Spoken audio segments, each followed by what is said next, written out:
Good morning મિત્રો, સ્વાગત છે તમારું આજના નવા બ્લોગમાં. હું છું મેહુલ રાવલ ગુજરાતથી. તો સવારે વહેલા ઉઠીને બે જાય ચા નાસ્તો કરવા. જોઈ લો માહિરભાઈ આ ડિપ્પલ મારી એટલે રાધે રાધે કીધું. તો આપણે માહિરભાઈ રાધે રાધે કઈ નીકળી જઈએ સવારમાં ખાલી કરે.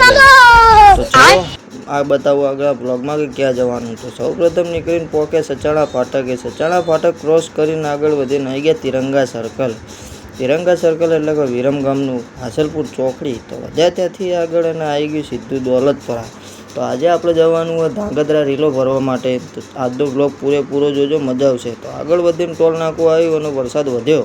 તો ટોલ નાકાનો નજારો માણતા માણતા થોડા આગળ વધ્યા હતા એટલામાં જ જોવા મળ્યો આ બ્રિજ. હવે આ બ્રિજનું શું નામ હોય જેને ખબર હોય કોમેન્ટમાં જણાવી દેજો. તો ફટાફટ આપણે અહીંયાથી આગળ વધી વરસાદમાં તો પહોંચી ગયા હતા ધાંગધ્રાવાળી ચોકડીએ. તો ધાંગધ્રા ચોકડીથી આપણે મારી દીધો હતો ખાલી સાઈડ ટર્ન.